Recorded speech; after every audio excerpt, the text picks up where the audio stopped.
My name is Ed Howie, and this is How We Grow a Brand. 1, 2, 3,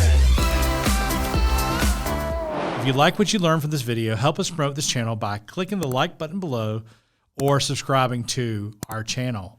Ready to go? Let's get into today's chat. Woo! Here we go. So here's the deal. You've got to think about how your brand relates to your customers and how your customers relate to your brand. But I guarantee you this, everything you do as a brand, as a business, in your customers' minds, they're even giving you a thumbs up or a thumbs down. The question is, how do you stand out? How do you pivot? How do you adapt to new and changing trends with your customers while still being true to your true brand message? So here's the deal. We operate on the belief that every element of your business either magnifies or detracts from your brand. Every element of your business either is points up or points down.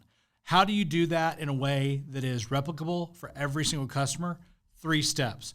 First, you orchestrate. You orchestrate what you want the brand customer experience to be. Second, you operationalize it. You make it so that it can be done over and over and over again well. And then third, you optimize to ensure that that orchestrated, operationalized process is profitable and able to do what it needs to do for your customers and for your brand. Let's dig in. So let's break this down. We believe that every element of your business either magnifies or detracts from your brand. Basically, every single interaction, every single impression, every single glance that your customer gives your brand is either putting points on the board or taking points away. How do you make that a thing? How do you make it tactical? Well, you can be great with strategy, and we want to be the best at this, or we want to be first at that, but it all really comes down to how you operationalize the customer's experience with your brand, whether you're a life insurance agent or you're a retail store. So how do you do that? What you're looking for is you want to create woo, not poo. Yep, woo, not poo. Because think about it.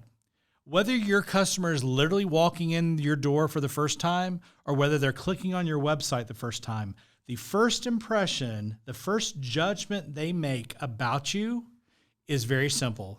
It's either woo or poo.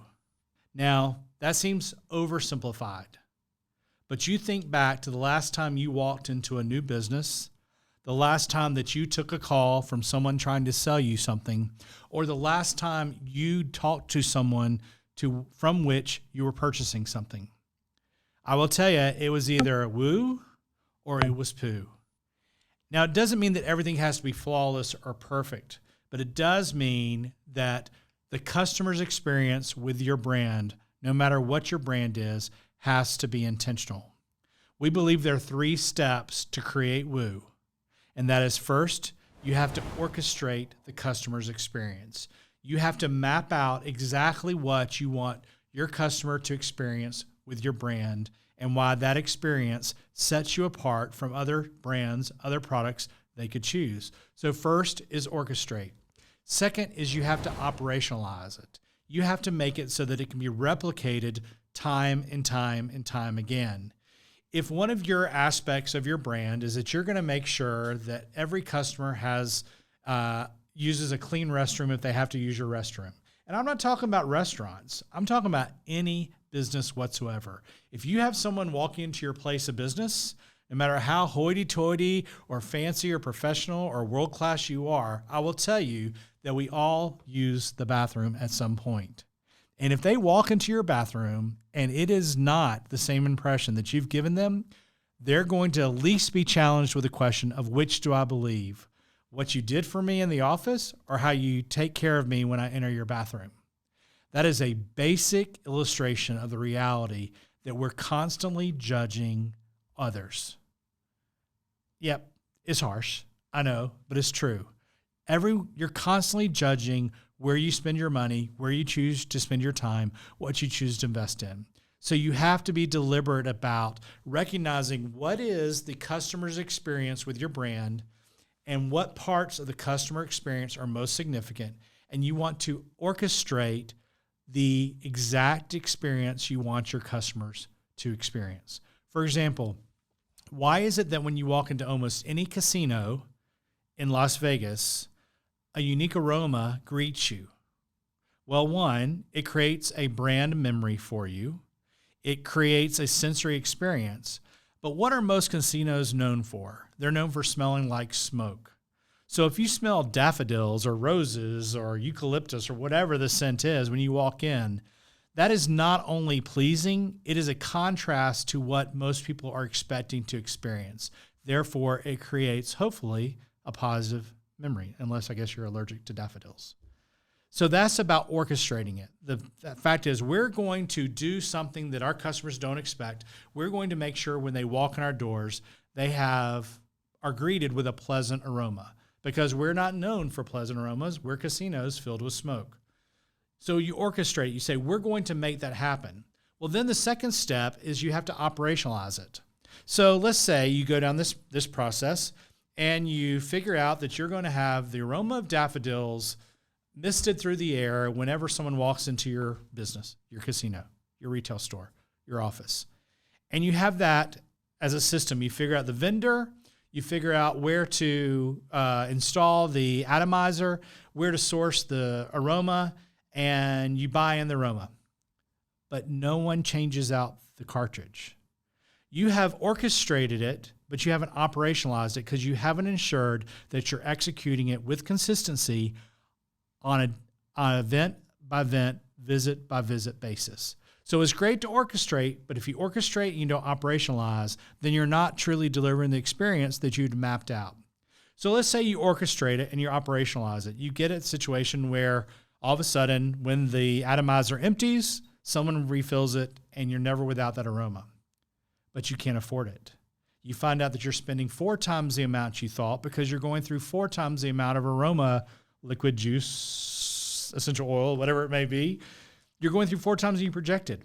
So then you have a decision to make. Is there a way to optimize it to create the same experience for a more cost-effective way? Or do you have to save money somewhere else to be able to make that happen? Because that's the most important aspect of your business. First, you have to orchestrate. Second, you have to operationalize. And third, you have to optimize. So what does this look like in music? So a composer decides they want to create this composition. And they figure out that for this to work, this is what they want it to ultimately sound like. But to do that, they have to figure out how to get 30, 40, 50 musicians to do it all together at the same time. So first, they have to map it out. They have to literally orchestrate it onto paper with big sheets of music, with those little notes and those little rhythms and all that kind of stuff. Then they have to break it down into whose role is what. So the violin's part is different than the trombone's part. So they have to map out what the trombone is supposed to do and what the violin is supposed to do when they do it. So they orchestrate it. But then they have to have a conductor to basically say, okay, everybody, instruments up, let's do this. But then they start by practicing or operationalizing it. They go through where each instrument not only learns their part, but they learn how their part intersects, interacts, complements the work of the other parts, the other instruments. So through more and more practice, they're orchestrating it and they're operationalizing it. They're making it to where it can all work together. But then to optimize it, they have to deliver it with perfection, with precision, with intention, with timing, with proper breath, so that it creates this even more beautiful composition that could even have been imagined back when it was being put on paper. That's what every brand has to do in their business. But the reality is you can't do it with 10 things. You can't do it with 15 things. Most of us can't. Most of us don't have the resources. So you better be really specific and know what matters most to your customers. What are the most meaningful parts of the customer journey, the customer experience, your customer relationship that you need to orchestrate, operationalize, and optimize? And I will tell you that this is one of the key components in our strategy of first, best, and only. Because while it's difficult to be first if you're not the first one to do it, and you can be the best at execution, if you're the best at execution but you're executing the wrong thing, that best doesn't matter. It really comes into the only, the differentiation, the point, the matter, the aroma that you want your customers to experience when they walk in the door. Those things, as simple as aroma or clean restrooms or the way you're greeted on the phone or the way that you actually send a purchase order to your customer or the way that you hand them their bag or that you package their package that arrives through Amazon or through shipping, Those little touches, those little details are what's going to set yourself apart and allow you to be something more than a commodity, to allow you to be a brand. So that's it for today. If any of this works in your business this week, I'd love to hear about it in the comments or just message me. I'm Ed Howie, and you've been listening to How We Grow a Brand. Hope we've inspired some joy in you, and you'll inspire some joy in others. See you soon.